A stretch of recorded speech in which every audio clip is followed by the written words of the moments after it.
Minister maximum यहाँ थे, उनके पार्टी के सभी नेता यहाँ थे लगभग, तो सभी लोगों के साथ सौहार्दपूर्ण वातावरण में बातचीत हुई है और हमारे एकटाई लक्ष्य माननीय प्रधानमंत्री नेतृत्वे त्रिपुरार सर्वांगीण विकास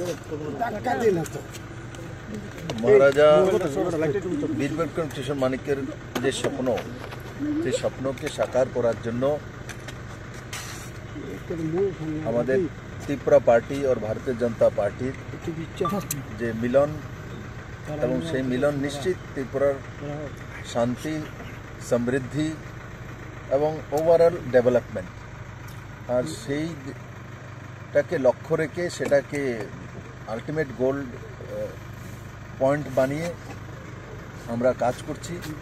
আর আজকে আমি মহারাজ প্রদ্যোৎ কিশোর মানিক্য এবং ওনার পরিবারের সঙ্গে বসেছিলাম আগামী দিনে রণকৌশল কি হবে, কিভাবে করব আর কি কি করা উচিত, আর সর্বোপরি জনতার আশীর্বাদ।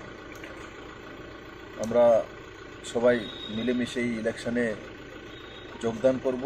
দুটি লোকসভা সিট যাতে বিপুল ভোটে জনতার আশীর্বাদ নিয়ে আমরা মাননীয় প্রধানমন্ত্রীর কাছে পৌঁছে দিতে পারি, সেটার বিষয়ে বিস্তারিত আলোচনা হয়েছে। আমার বিশ্বাস যে ত্রিপুরার মানুষ মোদীকে তৃতীয়বার প্রধানমন্ত্রী চাইছে আর সারা ত্রিপুরা মোদীময় আছে। আমি আপনাদের মাধ্যমে ত্রিপুরাবাসীর কাছে বিনম্র প্রার্থনা করছি যে এই দুইটা সিটে আপনাদের আশীর্বাদ চাই, আপনাদের ভালোবাসা চাই, আপনাদের সহমতি চাই। স্যার, পূর্ব ত্রিপুরা আসন নিয়ে কোনো রকমের আলোচনা কি হয়েছে? পূর্ব ত্রিপুরা আসন যখন পার্লামেন্টারি বোর্ডের ডিসিশন হবে তখন সিদ্ধান্ত হয়ে যাবে।